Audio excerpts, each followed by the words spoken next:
Here is what happened to your money in the last 60 days. Oil went from $65 a barrel to $106. Gas went above $4 a gallon nationally. The stock market fell, then surged, then fell again, then surged again. The Dow had its single largest one-day gain since April 2025, over 1,300 points in a single afternoon.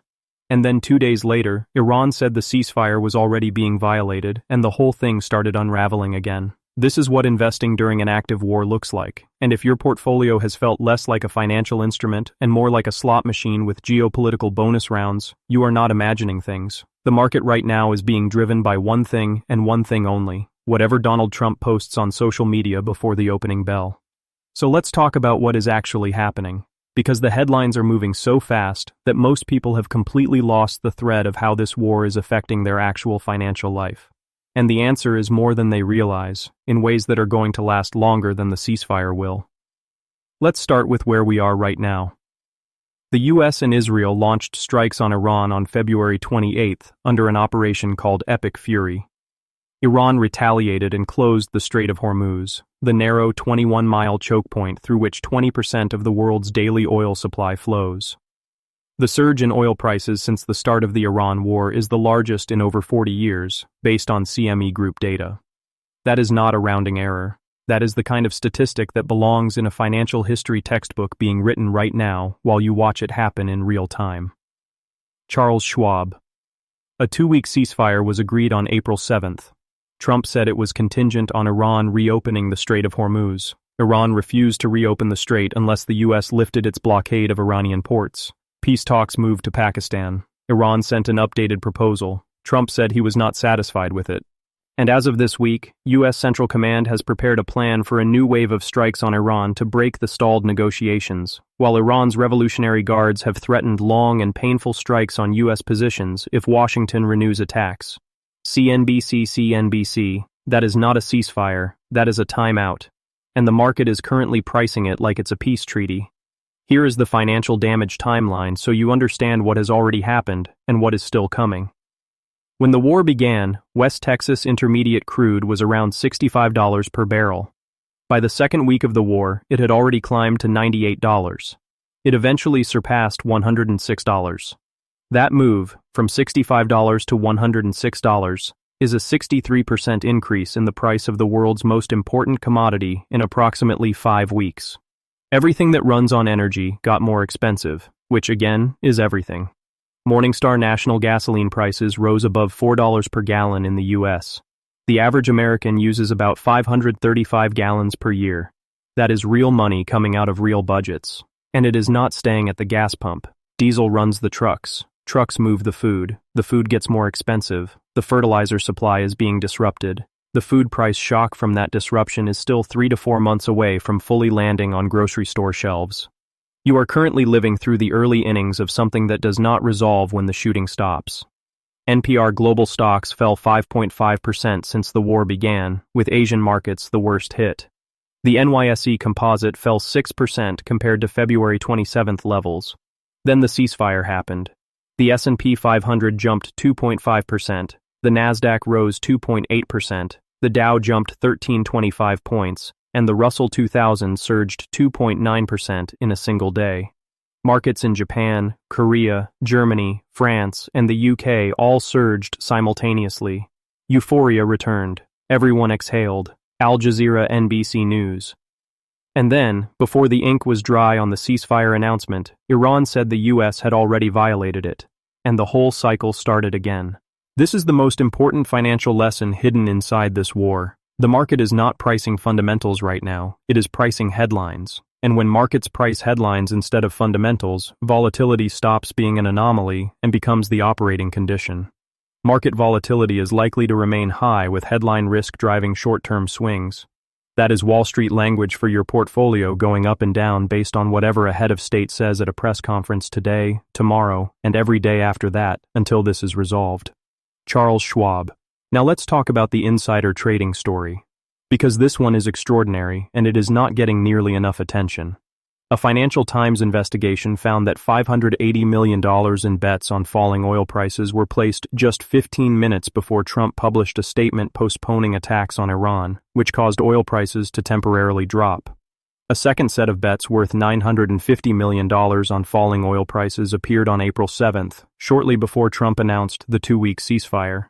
A third series worth approximately $750 million appeared on April 17th, just 20 minutes before Iran's foreign minister announced the strait would remain open for the rest of the ceasefire period. Wikipedia 3 separate clusters. Hundreds of millions of dollars.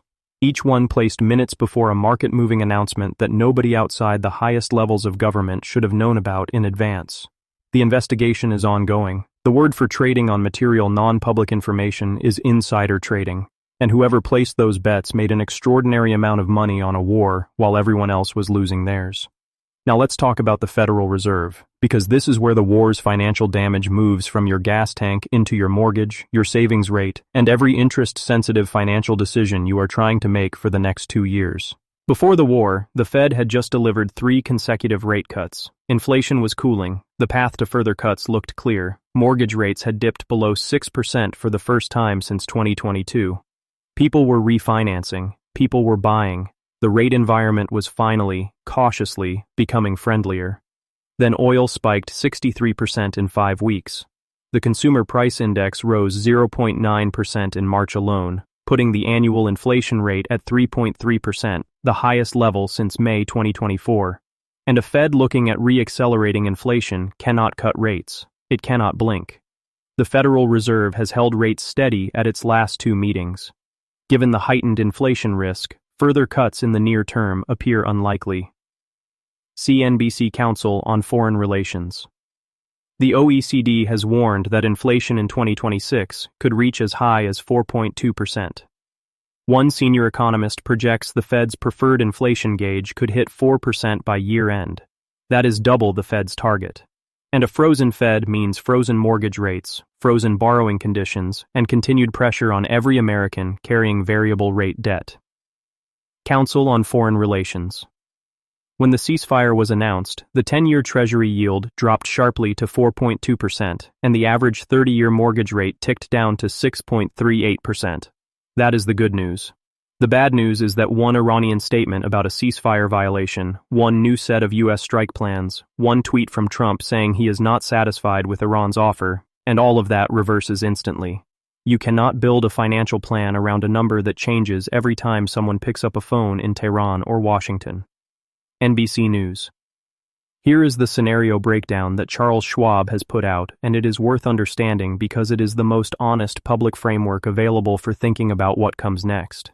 In the moderate scenario, the truce holds and the Strait of Hormuz reopens, but energy prices remain elevated as damaged infrastructure takes time to recover.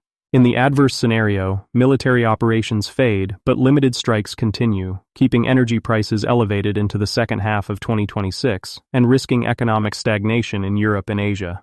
In the severe scenario, prolonged conflict leads to acute energy and commodity shortages that drive inflation sharply higher and push the global economy into recession. Charles Schwab. Right now, today, the moderate and adverse scenarios are both considered the most likely. The severe scenario is possible. None of this is resolved, and even if the strait reopens tomorrow, supply chain bottlenecks, infrastructure damage, and lingering production outages would keep the market tight, with Brent likely anchoring in the $80 to $90 range rather than returning to pre-crisis levels. CNBC. The world's largest oil supply shock in history does not just evaporate when someone signs a piece of paper. So what do you actually do with all of this? Because a video that ends with, "It's complicated, good luck," is not useful to anyone. First, stop reacting to daily headlines with your portfolio. The market swing on the ceasefire announcement, 1,300 Dow points in a single afternoon, was driven by rapid unwinding of hedges and speculative positioning, not by any fundamental change in the conflict. Investors who sold at the bottom of the war panic and bought back in on ceasefire euphoria got systematically punished twice in the same month. Discipline beats reaction every single time in a headline-driven market. Second, energy costs are now a budget line item that requires active management.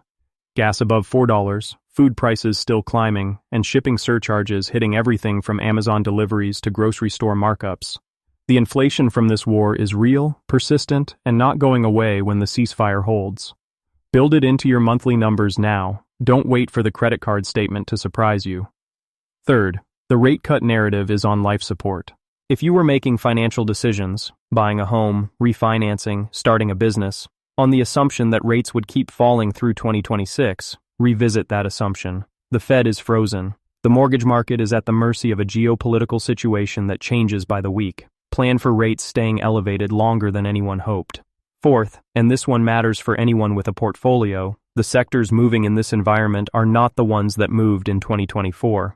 Energy stocks are the best performing sector since the conflict started, up over 3%. Financial services is the worst performing sector, down over 3%. Defense spending is surging. The arms industry has reportedly quadrupled weapons production to meet demand. These are not abstract market trends. They are the financial fingerprint of a war economy, and they tell you something about where capital is flowing and why. Morningstar. Here is the bottom line. The ceasefire is fragile. The Strait of Hormuz is still functionally closed. Iran's peace proposal is sitting on Trump's desk, and he has publicly said he is not satisfied with it. A new wave of U.S. strikes is reportedly being planned as a negotiating tool, and the economic damage, in oil prices, in inflation, in frozen Fed policy, in disrupted food supply chains, is still working its way through the system, regardless of what happens militarily in the next 2 weeks.